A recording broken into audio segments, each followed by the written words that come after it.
현재 진행 중인 지분물건을 찾아 실전 투자하는 연습인데요. 연습하기 전에 제가 이제 보면 낙찰받은 사례 중에서 이 책에는 없지만 여러분들한테 도움이 될 수 있는 사례가 있어서 2개 정도 먼저 소개해주고 넘어갈까 합니다. 그리고 또 제가 오늘 낙찰받은 물건도 있고 어저께 낙찰받았군요. 신탁공매 물건으로. 그런 부분도 여러분이 알아두면 좋을 것 같아서 겸사겸사 이야기하고 이제 현재 진행 중인 물건을 찾아서 실전 투자 연습하는 연습을 해보도록 하겠습니다. 자, 이 물건 같은 경우는 이제 보면 여기 보면 이 물건은 구로동에 있는 물건인데 물건 자체가 토지가 2분의 1, 건물이 전체가 매각이 되는 거죠. 이거 B가 가지고 있는데 B가 2분의 1 가지고 있는데 이게 매각이 될 때 이거를 낙찰받아 가지고 B한테 팔았습니다. 원래는 제가 이제 다 이런 경우는 이 땅 2분의 1 지분을 사가지고 이 매각하면 수익이 전체로 하면 수익이 굉장히 많이 나오는데 사실 이걸 땅 2분의 1 지분만 사주면 자기가 전체를 사겠다는 사람도 있었어요. 근데 제가 이제 B가 연세가 한 80대 중반 된 할아버지신데 그분이 이제 이 집을 지어가지고 40년 동안 여기서 살았습니다. 그래서 이거를 제가 낙찰받고 나가지고 보시면 알겠지만 이와 같이 제가 이제 낙찰을 받고 나니까 이게 감정가가 이렇게 토지가 2분의 1이고 그리고 건물이 전체인데 그 땅이 토지 2분의 1이 74.5고 건물 전체가 162.09인데 이것이 감정가가 3억 1,300이니까 평당 얼마 정도의 가치가 있냐면 75.5면은 75.55 곱하기 0.3025 하면 이게 몇 평이냐면 22.8입니다. 8평이죠. 그러니까 한 23평 정도 잡아보면 평이라고 잡으면 23평이라고 하면 이 3억 1,300을 계산하면 3억 1,363만 2,450원 나누기 22.8 정확하게 한번 해보죠. 그러면 요 금액은 1,375만 5,809원이에요. 809원. 그러니까 이게 이 금액인데 2억 5천까지 떨어진 상태에서 요거를 제가 낙찰받은 금액이 2억 7,500인가요? 한번 보죠. 뭐 얼마인가. 하도 오래돼가지고 기억이 잘 안 나네. 여기 입찰 이력을 보면 됩니다. 입찰 이력을 보면은 2억 5,700 08만 800원을 썼네요. 다시 들어가서 보면 물건 정보 들어가면 이렇게 여기서 얼마를 더 썼? 700만원 더 썼죠? 요게 20% 떨어진 겁니다. 20%. 그랬더니만 이걸 낙찰받았더니 요 B 대리인이라는 사람이 전화를 걸어가지고 왜 이거를 비싸게 낙찰받았냐 그러더라고. 근데 이런 경우는 여러분이 어떻게 하냐면 이거는 시세가 땅 면적이 평당 얼마 가느냐면 1,700 갑니다. 1,700. 한 평당 1,700만원의 가치가 있어서 이 감정가도 싼 거죠. 그런데 이거를 2억 5,700으로 계산하면 얼마 나오냐? 평당 가격이 2억 5,700 08만 800원 나누기 22.8 하면 1,100 매수가가 1,127만 5,473원이 되는 거죠. 그러니까 이거를 제가 낙찰 받아가지고 어떻게 했냐? 이거를 평당 1,500만원만 받아도 수익이 꽤 높다고 생각해서 이거 낙찰 받은 거죠. 이게 사실은 한 1600만 원에도 사겠다는 이 건설업자까지 나섰어요. 그래서 제가 이제 이거를 B하고 요거 사기로 매매 계약을 사기로 다 계약서까지 다 썼어요. 그런데 이제 하도 와서 간곡하게 사정하고 그래가지고 저는 뭐 그냥 어차피 절세 좀 하고 수익을 적당히 버는 방법으로 해가지고 다시 넘겨줬죠. 사실 집수리도 하느냐, 집수리도 지가 했어요. 일부러 3천만 원 들여가지고. 그런데 이제 그 집수리 하면서 이 B 2분의 1 지분을 압박을 가해가지고 이제 그 건설업자한테 넘기려고 했었죠. 그렇게 그럴싸한 모습을 갖춰가지고. 이렇게 어떤 지분을 낙찰받을 때 상대방을 설득할 때에는 이제 그럴싸하게 이 포장을 해야 됩니다. 어쨌든 그래서 이거 갖고 수익을 꽤 많이 나온 거라 여러분도 지금도 이 사건을 검색하면 2014-086-1-003을 이 검색하면 이 물건을 지금도 확인할 수 있습니다. 자, 이번에는 이제 보면 이번에는 이제 그 다음에 또 이익을 이제 그 투자 금액만큼 이익을 본 게 있어요. 어떤 거냐면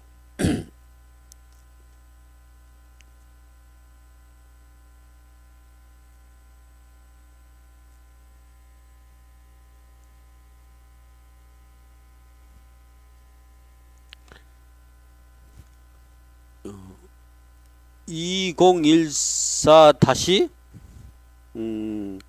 06209 다시 003 이거는 책에 없는 내용이라 여러분들한테 제가 보여드리려고 하는 건데 이게 성남시에 있는 상가주택 2분의 1 지분이 나와 있는데요.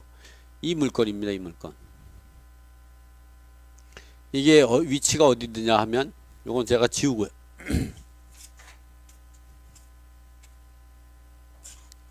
지금 이렇게 재개발이 지금 뭐 다 이주 다 하고 지금 철거하고 지금 아파트 한참 들어갈 수가 있습니다. 이게 LH공사가 이제 그 시행사고 대림사람이 시공사로 해서 4,800세대를 지금 짓고 있죠. 근데 감정평가 요거를 입찰 들어갈 때 이 감정가 6억 700인데 얼마까지 떨어지냐면은 3억 300까지 떨어지죠. 그러니까 이것이 이 6억 700 정도만 감정평가를 받지 않고 요거에 보통 한 80% 정도만 이 받아도 괜찮다 생각했죠. 80%면 얼마냐면 6억 754만 6,800원 이제 곱하기 0.8 하면 얼마냐면 한 거의 뭐 4억 8천이니까 한 5억 정도에는 보상가가 나오지 않나 이 생각을 하고 이 세금 때문에 법인을 하고 이제 이 금액 입찰 들어갔는데 요걸 제가 용인 가서도 강의했기 때문에 3억 4,500만 원 썼죠. 그래서 이득이 3억 3천 이제 몇백 이게 쓰고 들어온 게 있고 그래서 요거로 일차를 받아가지고 요걸 갖고 제가 직접 가서 명도도 하고 다 했는데 이게 현금 청산할 때 이게 도로변에 붙어 있는 거라 있고 이제 1, 2층이 상가고 이 2층이 요게 지하 1층, 지상 1층, 지상 2층입니다. 요거는 주택이고 요건 다 상가거든요. 그래서 이게 법인으로 사더라도 이 상가 같은 경우는 이 법인세 10%만 내면 되고 또 이 상가에 대해서는 안 내도 되고 이 건물 부분에 대해서만 10% 건물 부분 부가세와 또 이 양도 차익에 대한 그 부분만 세금을 내도 되기 때문에 상당히 절세가 되더라고요. 그래서 이거 법인으로 샀는데 이래가지고 요거를 명도를 하고다 이게 현금 청산을 받는데 한 13개월 만에 현금 청산이 이루어졌습니다. 그때의 감정가가 얼마냐? 이것이 아니라 6억 8천 한 700만 원인가요? 엄청 나왔어요, 이거. 그런데 여기 3억 4,500 갖고 대출을 이걸 갖고 대출을 80%를 뽑았죠. 결국 한 1억 정도, 1억 천, 등기비까지 1억 천 투자해서 한 차익이 한 3억 5천 정도 버는 거죠. 거기 세금을 한 번 한 2천만 원인가 세금 냈으니까 3억 3천을 투자한 거예요. 아주 성공적인 거죠. 그래서 그 당시에 그 입찰 들어갈 때 입찰 이력을 보면요. 나옵니다. 여기에 보면 이렇게 상세 이동으로 가보면 이렇게 3억 4,560만 원이고 2층이죠. 걔가 기억은 잘하고 있네요. 그래서 이걸 갖고 13개월 만에 1억 정도 투자해가지고 6억 8천 700만 원 현금 청산을 보고 아주 성공한 사례죠. 그래서 아예 이거는 분명히 양도 차익이 많을 거라고 생각해가지고 아예 법인으로 샀죠. 가민력제권 밖에 있는 법인 갖고 수익을 많이 냈다는 거. 여러분도 이런 사례가 있으면 지금처럼 분석하면 된다. 여기에는 뭐 임차인들이 없어가지고 인수할 권리는 없었어요. 자, 그리고 제가 이제 오늘 낙찰 받은 거 한번 여러분한테 보여드릴게요. 제가 이제 요즘에는 투자를 어떻게 하냐? 법인으로 투자하고 있습니다. 법인으로. 왜 법인으로 투자하냐? 왜냐면 요즘 양도세가 개인이면 양도세 중과되고 대출도 말이야 이제 막혀 있고, 그런데 법인 같은 경우는 그런 제한이 없고 그래가지고 이제 법인으로 투자하고 세금 절세하고 그래서 법인으로 투자하는데, 제가 이제 법인 투자하는 것 중에 어저께 구로구 고척동에 있는 현대 우성 아파트를 34평 낙찰 받아서 그거 한번 보여드릴게요. 그럴 때는 이거는 개인 이름으로 들어갔지만 법인으로 로그인 해야 되거든요. 그래서 로그아웃을 일단은 하고 다시 로그인을 법인으로 해보겠습니다.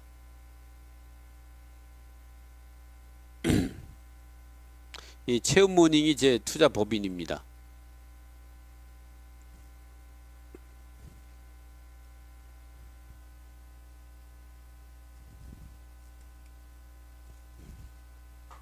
이래서 로그인을 하면 이 법인으로 로그인이 된 겁니다. 그럼 여기서 내가 낙찰받은 건 나의 온비드 들어가면 이렇게 낙찰받은 게 나오죠. 아직까지는 매각 결정 전이니까 계약은 내일 11시에 계약하러 갈 겁니다. 이거 누르면 이렇게 이제 낙찰됐고 이체 완납, 그리고 상세 이동으로 가면 이제 상세 입찰 결과로 들어가 가지고 이렇게 오늘의 입찰 들어온 걸 보시면, 자 여러분도 보시면 알겠지만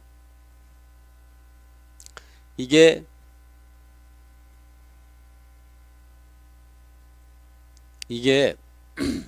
이와 같이 이 감정가는 3억 8,250만 원이면 이게 국제자산시장에서 매각하는 신탁공매거든요. 근데 이게 1회차 매각을 얼마 했느냐? 1회차 매각을 4억 8천부터 시작했습니다. 시세가 지금 제일 싸게 나와 있는 게 4억 8천입니다. 시작해가지고 이제 4억까지 떨어졌을 때에 이 금액을 쓴 거죠. 그래서 4등, 3등, 2등, 1등에서 1등은 내가 한 겁니다. 그러면 1등하고 2등하고 차이는 170만 원 차이 나죠? 170만 원 차이로 1등 한 거죠. 근데 여러분이 이걸 그러면 4억 8천짜리를 4억 3,300에 샀으니까 애게게 그렇게 뭐 싸게 산 것도 아니네, 이렇게 생각할 수 있겠지만 그런 것이 아니라 이거는 이 4억 8천짜리 물건이 하나 딱 나온 거는 보증금 1억에 월세 이렇게 해가지고 이 반전세로 나왔기 때문에 이 현금 들어가는 금액이 커가지고 이런 거죠.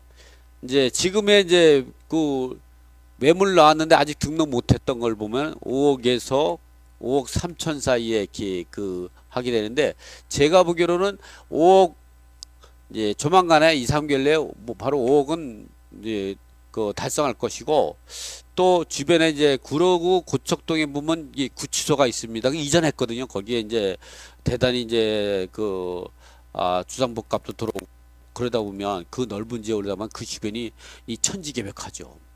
제가 볼 때는 이 물건은 전세를 놔서 한 1년만 가지고 있으면 이 물건은 6억 갑니다. 6억. 여태까지 제가 앞으로는 틀릴지 모르지만 여태까지 제 판단이 틀려본 적이 없어요. 여태까지. 그런데 앞으로는 실수도 하겠죠. 여태까지는. 이와 열같이 보면 그래서 이런 경우 보면 이런 물건은 그리고 앞으로요 서울에 있는 아파트 거의 다 10억 다 넘어갑니다. 10억 이하짜리 여러분이 나중에 2, 3년 지나면 찾아볼 수도 없어요. 그게 부동산 가격이 올라서 그런 거냐?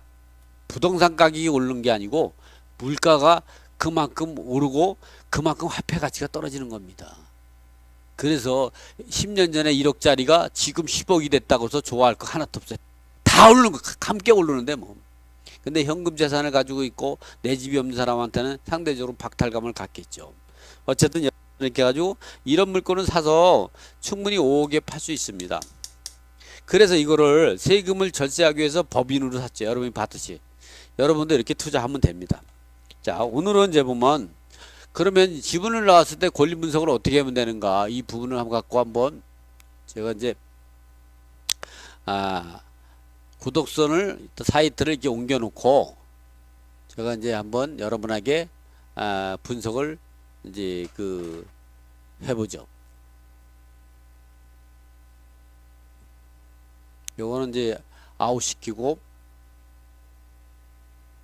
그러면은 이제 이렇게 구독션 사이트가 나오면 여기서 이제 우리가 이제 경매 검색을 누릅니다. 누르게 되면 뭐 여기서 보면 사건 번호를 제가 좀 찾아놨는데 한번 보죠. 사건 번호를 한번 찾아서 보면 지금 전에 제가 권리 분석하고 매각했던 부분들을 한번 먼저 보고 2018 얼마 전에 이제 지분이 매각된 거죠. 13분의 2 101469 이 아파트가 동작구 상도동에 있는 상도 아이파크입니다. 자, 이런 경우 이제 5명이 들어와 가지고 1억 5,100만 원을 썼죠. 어쨌든 이 부분에 대해서 우리가 인수할 게 있는지 없는지 먼저 권리 분석을 하고 이제 보죠. 이런 경우는 보면 말소 기준권이 2004년 6월 10일이고 여기에 거주하는 사람은 소유자가 거주하고 있어요. 그렇기 때문에 인수할 권리는 없죠. 그런데 그러면 이거를 이 가격에 사면 될까? 이 1억 5,100만 원에 사면 이 점이 실익이 있느냐? 이거를 분석하기 위해서는 우리가 이 지분이 이 아파트가 얼마 가느냐를 봐야 되는데 이 전체 아파트가 얼마냐면 114.83입니다. 이 114.83이면 42평형 아파트인데 이런 42평형 아파트가 얼마 가느냐를 먼저 파악을 해야겠죠. 그래서 이 시세를 조사를 한번 해보겠습니다. 이렇게 보면 이와 같이 이제 보면 이 아파트가 얼마에 가느냐 부동산을 여러분한테 보여드리면서 같이 함께 여러분도 볼 수 있도록 해드리죠. 자, 보이시죠? 이렇게 여기에서 부동산을 검색합니다. 이렇게 부동산을 누르고요. 네이버에서 실제 거래되는 매물이 나오는 거죠. 여기에서 이 물건이 주소가 어디냐? 동작구니까 여기 동작구로 눌러야죠. 동작구로 화살표가 작아서 잘 안 보입니다. 동작구로 이걸 좀 키워 보겠습니다.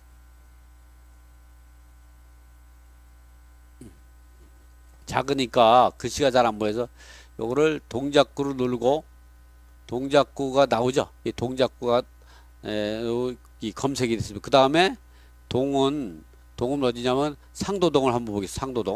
상도동이니까 여기네요. 상도동. 그리고 눌러서 단지를 보면 단지가 어디냐면 아이파크 상도동이니까 아이파크를 찾아보겠습니다.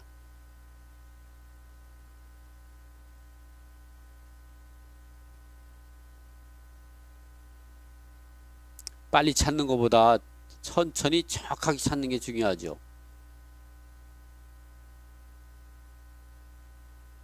상도 아이파크로 나오네요. 그러니까 상도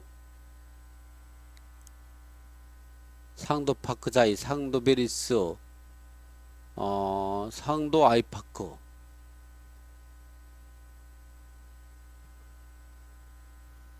상도동, 상도 아이파크.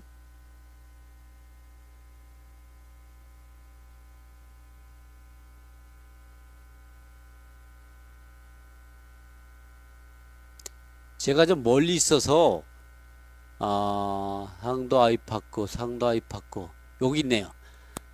제가 이제 멀리서 이 화면을 보고 찾으니까 네이버가 이거 글자가 잘 안 보여서 그래. 상도 아이파크가 얼마 가냐.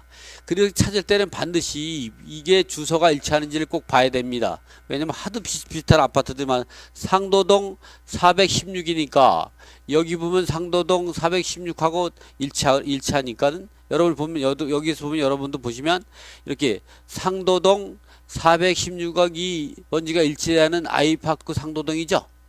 그리고 100억이고 114다. 그러면 이걸 다시 돌아가서 그럼 114에 있는 걸 보니까 이 114가 얼마냐면 9억 6천이죠. 9억 6천만 원입니다. 그러니까 이게 시세가 정상적인 거라면 100% 지분이라면 9억 6천만 원이야 맞는 거죠. 그 다음에 다른 걸 또 보면 114가 그 다음에 내려간 걸 보면 여기도 있죠. 9억 6천. 다 9억 6천이네. 그러면 이 물건은 9억 6천만 원의 정도의 가치가 있다. 그러면 9억 6천만 원에 지금 13분의 2 지분이 매각이 되는 거죠. 13분의 2니까 그러면 13분의 2면 얼마가 될까? 이 부분을 나눠보면 이 사람이 비싸게 샀는지 싸게 샀는지가 알 수 있겠죠.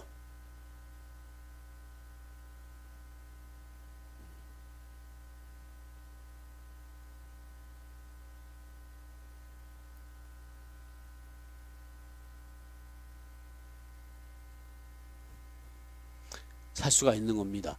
그러면 9억 6천만 원 나누기 곱하기 2 나누기 13으로 하면 9억 6천만 원 곱하기 2 나누기 13으로 하면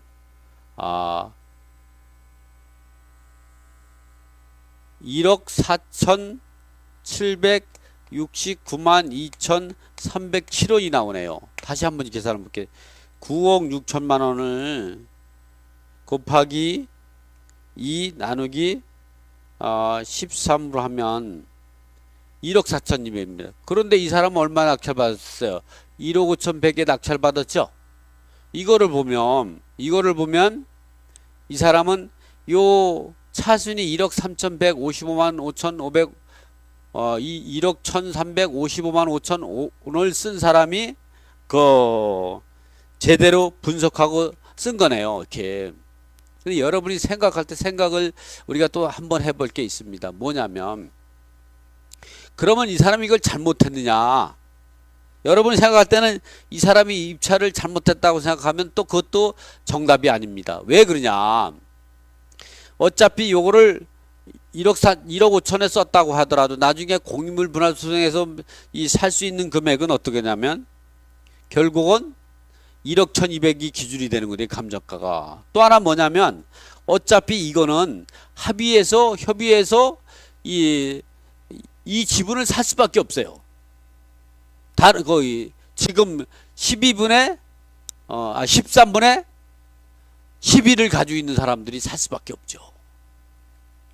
그래서 팔 수도 있고 그래서 이거를 잘못 샀다고 단순할 수는 없는 겁니다. 그리고 또 내가 공인물 분할 소송에서 이 살 때는 이 감정가로 사게 됩니다. 이게 그러다 보니까 13분의 2는 조금 비싸게 살 수도 있지만 나머지는 싸게 살 수 있는 거죠. 싸게 살 수가 있는 거죠. 그래서 이런 부분들을 우리가 생각할 때 그렇지만 제가 이런 걸 입찰 들어간다면 저는 이 가격을 쓰지 이 가격은 안 씁니다. 왜 그러냐면 내가 이 가격을 써야만이 내가 공인물 분할 소송을 해서 다른 사람의 지분을 사올 때 1억 1200에 사올 수 있는 가능성이 상당히 높습니다. 그러나 이런 가격을 쓰고 나서 이 금액을 적응할 때 갭차가 많아가지고 조정 과정에서도 어려운 점이 있겠죠. 그래서 또 이 다른 지분권자 이거를 안 사고 포기한다고 생각하면 어떻게 할까요? 이런 문제 나오죠. 그러면 1억 5천에 사면 시세대로 돈 주고 산 거죠.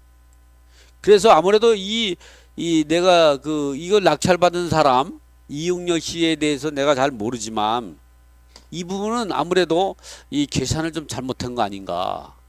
아니면 지분을, 근데 대부분의 사람들이 이제 지분을 사면요, 아파트 지분을 사면 이 다른 지분권자가 매수 신청을 해요. 돈 협상하는 과정에서 사요. 그래서 다음은 뭐 1,000만 원에 2,000만 원에 받고 막 이러니까 그 맛에 이렇게 하고 이렇게 하죠. 또 이런 경우도 협상 안 들어올 수가 없어요. 실무에서는. 그러다 보니까 좀 비싸게 사도 비싸게 팔면 그만이죠. 또 하나는 뭐냐면 이 1억 1200에 살 수 있다면 또 성공할 수 있는 거죠. 그렇다고 여러분들 같은 경우 이런 걸 입찰 들어갈 때는 1억 5,100 쓰지 마세요. 이거는 시세 다 주고 사는 거잖아요. 이 금액이 맞습니다. 1억 3,155만 5천. 이제 이렇게 계산할 때 여러분 이렇게 계산한 거. 다음 거 한번 볼까요? 다음 거 한번 보죠. 다음 사례 같은 경우 또 보면 이번에는 이제 어떤 거냐면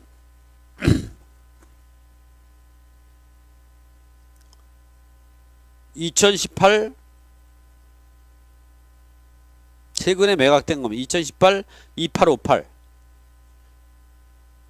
이 지분은 2분의 1 지분이 매각이 된 겁니다. 2분의 1 지분. 방화동에 있는 한미아파트.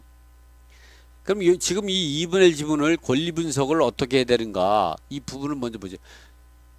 뭐 제가 이제 시세 조사나 이런 거는 이제 그 네이버에서 뭐 시세 조사하는 거는 앞에서 한번 보여드렸으니까 지금부터는 이제 안 보여드리고 한번 이제 해보게. 지금 같은 경우 보면은 이제 여러분들이 이제 이런 거를 갖고 하면은 이제 제 얼굴이 잘 안 보이니까 이렇게 얼굴을 보이면서 한번 설명을 드려볼게요. 이런 경우 보면은 감정가가 4,780인데 낙찰가는 5,089만 원이죠. 이럴 때에는 좀 전에 이 바트시 이 사람이 시세가 이런 경우는 2분의 1이면 이런 경우는 한 1억 한 2, 3천 정도 간다고 봐야죠. 그러니까 이제 2분의 1 집은 5천엔 낙찰받은 거죠. 이 부분 보면 이렇게 어디 있냐? 내려가 보시면 여기에는 누가 살고 있느냐? 여기에는 보면 여기에 조세나 임대 차익이 없는 거 보니까 소유자가 살고 있는 거죠. 이 상속의 지분이 이렇게 우리가 경매가 되는 거죠. 그래서 이런 경우는 요거는 같은 경우는 매각이 5분의 1 지분입니다. 5분의 1 지분. 5분의 1 지분이 5분의 1 지분이 이렇게 5,089만 원에 낙찰받았죠. 이런 경우는 우리가 이제 이걸 갖다가 점접처럼 네이버에 들어가서 시세 조사를 해가지고 거기다 곱하기 5분의 1 해서 그거를 시세라고 생각하고 그보다 낮은 가격으로 써가지고 이럴 때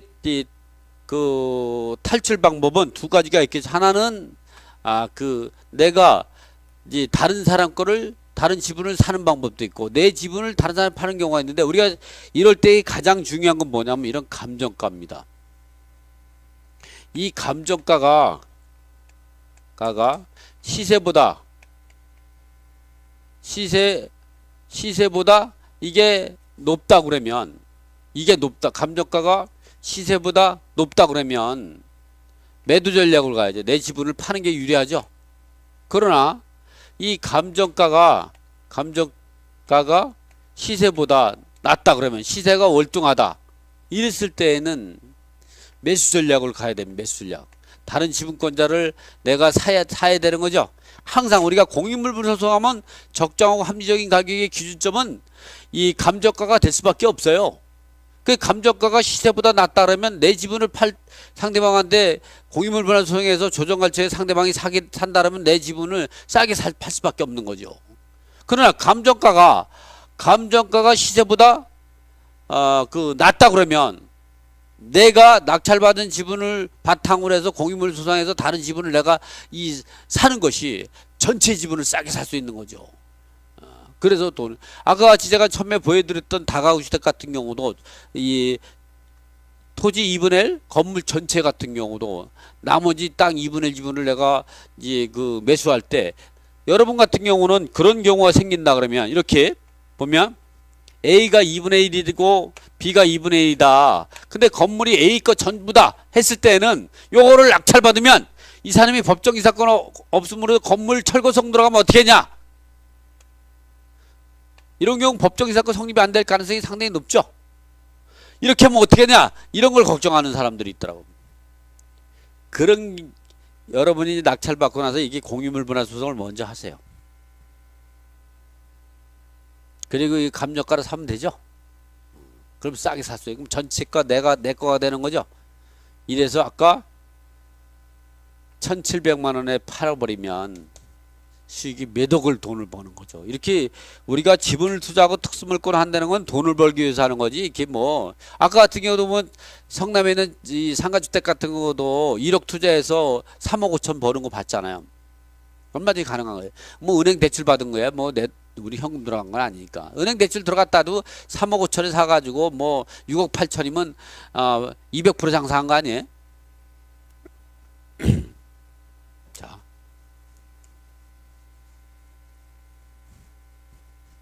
자 이번에는 이제 보면 또 하나 보면 이제 하나만 더 봐드리겠습니다. 이번에는 이제 다가구 주택 한번 다가구 주택을 한번 다가구 주택을 한번 2017 타경 106173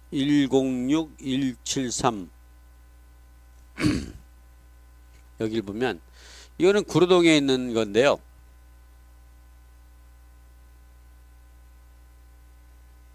이게 이제 물건보다는 권리 분석을 한번 해보죠. 여기에 보면 말소기준 권리가 가압류입니다. 가압류 2016년 12월 달이니까 보면 이 사람도 대항력이 있고 이 사람도 대항력이 있고 이 사람 대항력 없네요. 그 다음에 이 사람 대항력이 있고 이 사람도 대항력이 있고 이 사람도 대항력이 있죠. 근데 이 사람을 배당 요구를 안 했으니까 이런 경우는 이 지분이 이제 그 2분의 1 지분인가 2분의 1 지분이니까 요걸 2분의 왜냐면 이게 증여로 두 사람한테 공동 소유로 돼 있고 또 계약한 거를 보면 2017월 9일 7월 19일이니까 이런 두 사람 공동 소유의 때에는 2분의 1 지분권자만 계약을 했다면 이거는 대항력 없는 겁니다. 그렇죠? 그러니까 두 사람 공동 소유니까 두 사람 100%하고 계약했다고 생각해야 되는 거예요. 그러면 이거를 이렇게 공동 소유인 상태에서 2분의 1 지분권자와 계약을 했고 이거는 부부죠. 부부간에 계약을 했다고 하면 이거는 대항력 없는 거죠. 이렇게 되는 거죠. A가 2분의 1 B가 2분의 1인데 A하고만 계약했는데 말소기준권리 먼저 보다 5월 1일날 대항력권을 갖추고 있어요. 이 사람은 계약 안 하고 6월 1일날 근저당이 말소기준권리라고 하면 이 사람은 대항력 없는 거죠.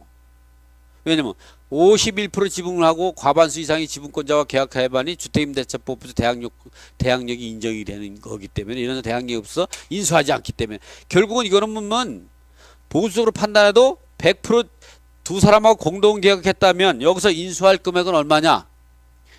2천만 원이 되는 겁니다. 2천만 원. 2천만 원 인수. 요거는 되는. 이 사람 같은 경우는 이 사람 같은 경우는 이제 확정 일자가 높더라도 최우선 변제로 해서 다 배당 받겠죠. 소액임 차인이 얼마냐?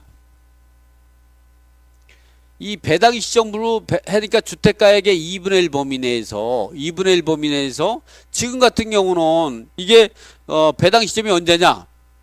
경매가 이 정도가 되니까 지금 2018년 1월 26일부터 현재는 경매가 이때 들어갔으니까 경매가 2018년 1월 5일이니까 배당 시점은 한참 뒤일 거 아니에요. 그러니까 당연히 이 법이 적용을 받죠. 주택가격 2분의 5민에서 1억 1천만 원 이하일 때 3,700만 원까지 받을 수 있어요. 주택가 2분의 1.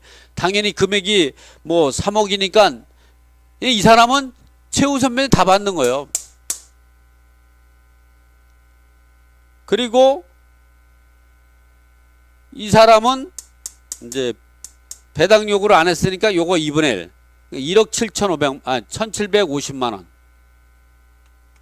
그리고 요 4층에 1억짜리는 5천만 원. 2분의 1에당 5천만 원을 인수하죠. 그래 결국은 요거를 낙찰받으면 얼마냐? 8,750만 원을 인수하는 거. 8,750만 원만 인수하면 되는 거죠. 그런데 이 물건은 얼마에 낙찰받았냐? 이 물건 얼마나? 3억 7,800에 낙찰받았죠? 8,750만 원만 인수하면 되니까 이거는 4억 5천 정도에 낙찰받은 거죠. 이 가보니까 이게 한 5억 5천 정도 가더라고요, 가치가. 그래서 이런 부분들은 여러분 이게 사가지고 좀 집수리해서 임대 놓고 또 그런 임대 소득을 좋아하는 사람한테 팔든가 아니면 계속 임대를 받으면 되는 거죠. 이게 바로 이제 구로구청 앞에 그리고 이제 고대 병원, 구로동의 고대 병원 뒤쪽에 있는 겁니다. 그래서 뭐 대림역하고도 이렇게 멀지 않고 걸어서 한 뭐 7, 8분 정도면 갈 수 있는 지역이죠. 그래서 이런 부분들 여러분도 투자하면 돼. 이게 2분의 1 지분이죠. 2분의 1 지분. 그래가지고 어떻게 되세요? 내가 다른 사람 지분을 사도 되고 또 내 지분을 팔아도 되고 이렇게 되는 거죠. 근데 요즘에는 소규모 주택을 갖다가 이 땅이 전체가 보면 땅이 전체가 얼마냐? 땅 전체가 토지가 두 개 합치면 158 정도 되니까 158이면 159니까 159면 전체 땅이 얼마냐?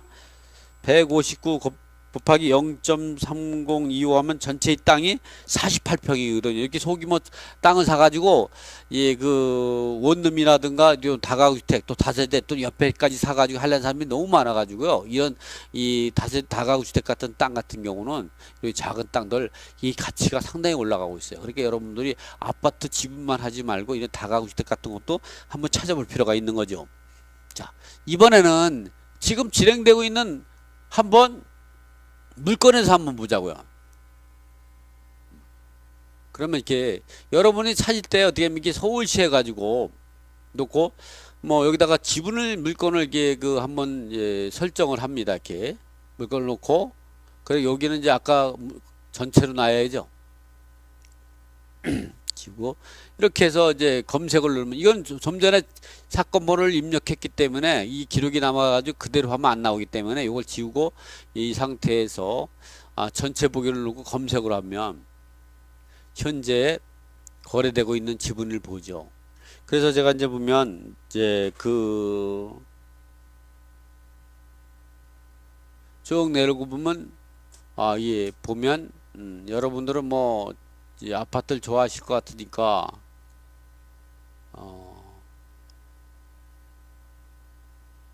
여기에서 보면 제가 한번 이렇게 내려가다 보면 찾아보면 됩니다. 이렇게 해가지고 이렇게 찾아보면 어떤 거를 따지냐 아파트 또 이렇게 찾아보고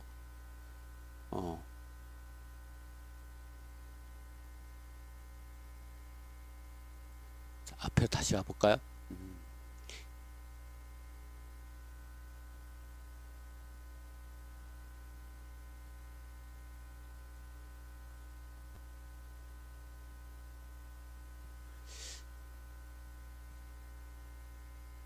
요 지분 한번 볼까요? 요 지분을 보면 이렇게 아파트 한번 제가 지분 한번 찾아보겠습니다. 찾아가지고 클릭하면 이렇게 창이 뜨죠. 여기에 지분이 이제 2분의 1입니다. 위치가 어디 있느냐? 이렇게 아파트는 위치가 상당히 중요하죠. 그래서 이 정릉 쪽에 대우 아파트도 여기에 좀 여기서까지 마을버스가 자주 있거든요. 그래가지고 그렇게 불편하지 않아요. 대신에 불편한 맛에 뒤에는 완전히 전원주택이죠. 전원주택이요. 제가 이제 이쪽에 뒤에다가 이 정릉에 있는 그 아파트를 이제 지분을 사가지고 예, 수익을 많이 본 적이 있습니다. 그리고 여러분들도 이게 여기서부터 이게 걸어가도 그렇게 멀지 않아요. 이게 걸어 다녀도 이렇게 지도상은 멀어도 어차피 다 여기 아파트 단지고 막 이래가지고 이쪽에도 이 사람들이 선호가 되면 뒤에가 다 습이라 정말 여러분이 전원주택을 살 때에는 꼭 지방을 갈 필요 없어요. 이런 데가 살면은요 아주 뭐 거기에 물도 졸졸졸 막 그냥 너무 좋아요. 걸어다니 산책하도 좋고. 담이 불편한 건 뭐냐면 젊은 사람들이 불편하고 나이가 많은 60대 70대 분들은 좋죠. 자연하고 같이 사니까. 이런 물건이 이제 그러니까 싸잖아요. 이게 지금 보면 114제곱미터면 이게 전체가 얼마냐? 42평형의 아파트예요. 42평형 아파트가 4억밖에 안 가는 거잖아요. 4억밖에 싸죠.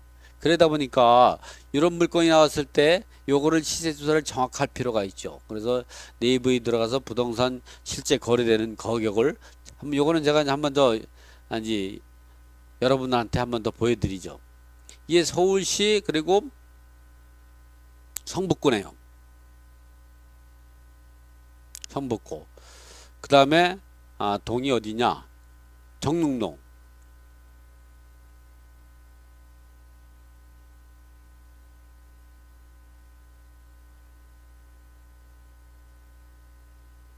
여기 찾았습니다. 그 다음에 단지에 들어가서는 아이고 여러분한테 같이 보여주고 해야 되는데 나만 봤네. 네, 이렇게 단지를 찾아보면요. 단지가 정릉 대우 아파트니까 정릉 대우 아파트 대우 여기 있네. 대우 아파트. 요걸 눌러보면요. 이게 지금 114니까 114면은 여기 나와 있으면 매물이 요 114가 얼마냐면은 6억 2천이죠. 이게 지금 6억 2천만 원이 가는 겁니다. 매물 나와 있는 게 지금 네이버에 있는 거는 매물 나온 거 그러면 요거를 곱하기 2분의 1 하면 얼마냐? 3억 천이 되는 거죠. 그러면 지금 이거 신권에 사도 3억 천의 가치가 있는 거죠.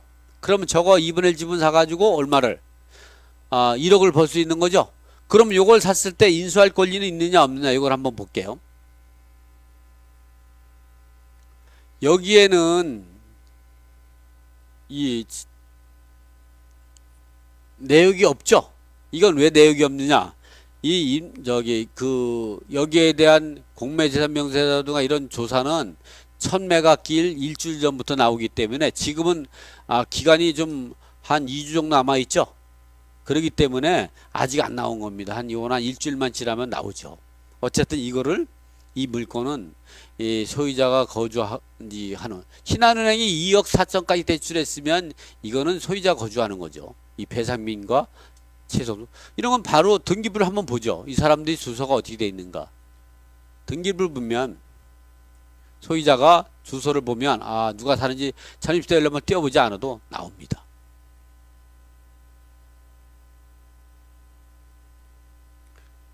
이 사람이 이제 그 소유자가 성북구 정릉동 508-64에 있다가 소유자가 어떻게 했어요? 도남동 2008-3월 30일 날 한신아파트 백사동 1301호로 이사를 갔다가 또 요거를 소유자가 이전이 돼 있죠. 두 사람은 공동 소유하게 돼 있어요. 이 소유자가 누구냐? 배상민하고 이 사람들은 어떻게 했어요? 이 대우아파트 이 107동 1402호로 이사 왔죠. 그러니까 이거는 소유자들이 지금 거주하고 있는 거예요. 거주하고. 그렇기 때문에 이거는 임차인이 없는 거죠. 이렇게 전입세율을 여러분 띄기 전에 등기부만 떼봐도 이렇게 소유자가 일치하죠. 이게 경매가 들어갈 시점에 주소가 변경이 돼. 이게 주소가 일치하지 않으면요. 이게 지워지고 주소가 변경이 되는데 주소가 변경되지 않으면 이 사람이 여태까지 살고 있는 거예요.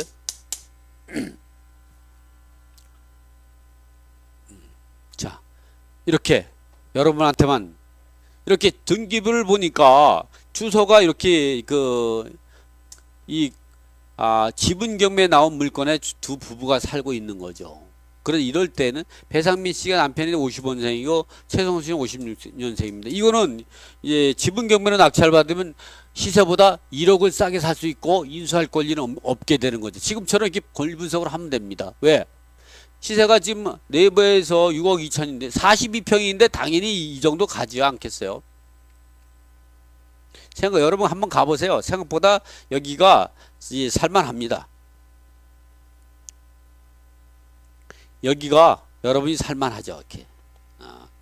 그래서 이게 이런 경우 우리가 이제 2억 천이니까 이런 거를 한 2억 5천 정도 써가지고 2억 5천 340만 9천 800원 써가지고 한 5천만 원 떼기 하고 하는 거죠. 이렇게 지분 투자로 하면 되는 겁니다. 자, 하나 더 볼까요? 하나 더 찾아보죠. 이게 마지막 시간이니까 한번 더 찾아보죠. 이번에는 제가 찾아놓은 것 중에서 한번 다가구 주택 한번 볼까요? 2018 타경 3737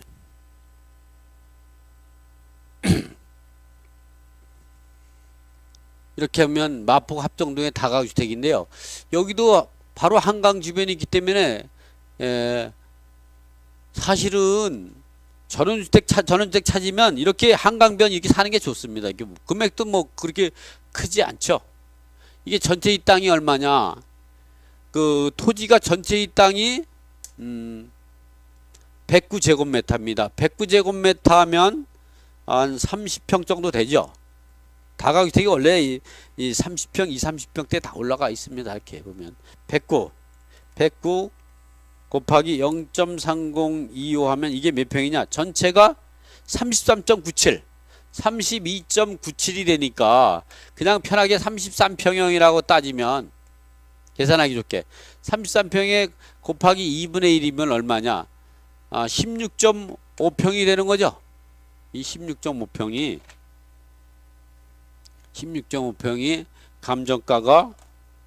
감정가가 지금처럼 이와 같이 4억에 나와 있는 거죠. 여기는 사실은 이 금액이면 싼 겁니다. 마포가 가격이 많이 올랐죠. 여기 위치가 어디냐면 바로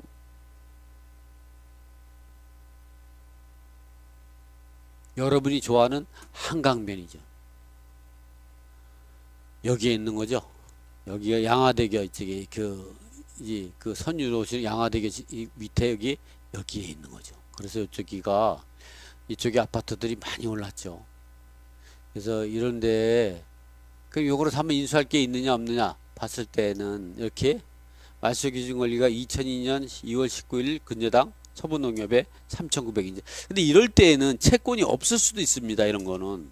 그래서 이런 거는 꼭 확인을 해야 돼요. 그래서 이거를 말소기준으로 생각할 때는 서부농협에 이게 있는지를 꼭 봐야 돼요. 근데 제가 판단하기에는 이런 경우는 채권이 상환하고 없는 경우도 많으니까 이럴 때는 2014년 1월 13일 날 근저당 신마포 새마을금고 요걸 기준으로 하는 게 유리합니다.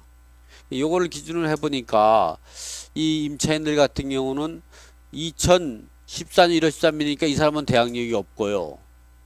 또 이 사람도 대항력이 없고 이 사람은 미상인데 뭐 지하 1층 일부니까 미상이니까 이 사람 같은 경우는 사실은 뭐 현장 가봐야겠지만 여기 한번 적혀 있네요.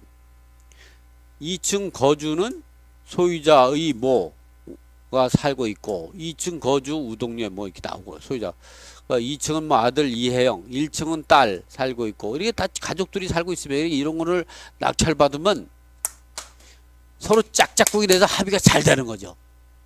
이제는 이런 걸 어떻게 되냐? 이게 정확한 시세가 얼마인가죠? 저는 잘 모르겠어요. 왜냐면 이런 거는 이제 네이버 시세 갖고 판단하는 건 너무 무리한 판단이니까 현장 가서 조사를 잘해서 이것이 예를 들어서 전체 지분이 한 10억 간다. 10억 갈 수도 있어요. 10억 간다.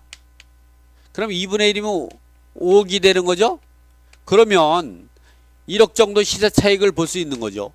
그리고 나머지 지분까지 사가지고 이제 매수자만 잘 우량한 매수자 만든다 그러면 얼마든지 하죠. 그리고 여러분도 15짜리 15 요즘 아파트도 10억 가죠. 이런 거 10억 사가지고 전세를 갖다가 뭐 내가 2층에 살고 아니면 내가 안 살고 전세 다 놔도 여기서 뭐 전세금만 해도 한 4, 5억 나오지 않겠어요? 그럼 4, 5억 정도 나오면 뭐 대출 좀 뽑고 이렇게 하게 되면 이제 내가 보기에는 한 6억까지는 잘만 나올 수도 있어요. 어쨌든 이 지금 요 금액에 투자를 해도 괜찮을 것 같다. 요건데 반드시 시세 조사를 판단해서 해라. 근데 시세조사 10억 간다 그러면 이 금액에 사가지고 요 금액에 사고 나머지 지분도 사가면 총 8억에 사는 거죠. 10억짜리를 이렇게 지분 투자를 하는 겁니다. 지분 투자를 이게 전에 나왔다가 들어갔다가 다시 나온 겁니다. 그래서 내 현장은 안 가봤지만 권리 분석은 제가 했는데 인수할 것도 없고 여러분들이 들어가기 참 좋은 거죠. 그래서 이런 것들을 지하에 뭐 2가구 사는데 거기 일부 지분이 나오는데 임차인이라고 하면 그 사람들이 보증금 얼마나 되겠어요. 그래도 여러분 확인해야죠. 이렇게 해서 이제 입 들어갑니다. 그래서 제가 이제 지금 같은 경우 총 7주 과정 뭐 주로 따지면 8주네요. 8주 과정에서 총 21강을 지분경매 실전투자반위로 해가지고 이제 권리분석부터 해가지고 지분물건 우량한 물건을 어떻게 찾고 권리분석을 어떻게 하고 또는 이제 예상배당표를 어떻게 짜고 동시배당 20배당부터 해가지고 여태 전자소송하는 것까지 그리고 실제 이런 물건이 나왔을 때 어떻게 권리분석하는 실전에 나와 있는 물건까지 해서 마지막으로 21강 현재 진행 중인 지분 물건을 찾아가 실전 투자하는 연습까지 해봤습니다. 그래서 이거로 모든 지분 실전 투자 방송과 이 강의는 마치도록 하겠습니다. 자, 그동안 고생하셨습니다. 그 시청자 여러분 또는 이제 인터넷으로 강의 들으신 분들은 이제 그동안 고생 많이 하셨고요. 이 부분들을 자꾸 교과서에 있는 책하고 이 방송을 자꾸 들으면서 자꾸 이제 여러분이 이 분야 지분 같은 건 왜 좋으냐? 소수 지분을 사가지고 내 지분을 항상 다른 사람이 살 수 있는 매수자가 기다리고 누가? 다른 지분권자가. 또 나는 내 지분을 사가지고 다른 사람 지분을 살 수 있는 또 희망이 있어요. 어떻게 보면 아파트 사더라도 명도까지 하고 팔려고 하면 한 6개월 7개월 걸리죠. 어떻게 보면 1년 걸리는 것도 있어요. 안 팔리는 아파트 같은 경우는. 그런데 이 지분 같은 경우는 서로 협의만 되면 바로바로 취급받고 빠져나올 수 있어요. 세금도 절세하고 이런 것이 장점이다. 설령 내가 지분을 비싸게 사도 상대방이 이걸 살려면 그 가격보다 얹어주지 않고는 살 수가 없다. 누가 싸게 팔겠어? 자기의 경매로 아까 같이 1억 5천 100만 원에 낙찰받았는데 1억 5천이 시세다. 그러면 1억 5천 100만 원에 달라면 그걸 그 가격에 팔겠어요? 최소한 1억 6천, 1억 7천은 줘야 사지요. 그러니까 그 가격에 주고 살 수밖에 없고 다른 지분권자는. 그런 면에서 지분 투자가 장점이다. 작은 돈 갖고 큰 돈을 벌 수 있다. 이런 부분에서 일단은 작은 지분 갖고 상대방을 갖다가 뚝을 무너뜨리면 그 뚝은 구멍이 커지니까 무너질 수밖에 없는 거죠. 그럴 때 여러분은 수익을 얻을 수 있는 거로 해서 그렇게 지분 투자로 해서 여러분이 제일 여러분이 좋은 지분 같은 경우는 제가 볼 때는 이렇게 토지 2분의 1 건물 전체가 경매가 나왔을 때 이 부분을 낙찰받는 게 돈이 크죠. 또 B지분을 사도 괜찮게 되지만 이거보다는 이익이 작아요. 이걸 샀을 때는 건물 철거석 먼저 하면 되죠. 이런 식으로 해서 이 건물 소유자를 압박을 가해 가지고 건물 소유자가 내 땅 지분을 비싸게 사는 방법, 시세대로 파는 방법이 중요한 거죠. 자, 이거로 마치겠습니다. 고생했습니다.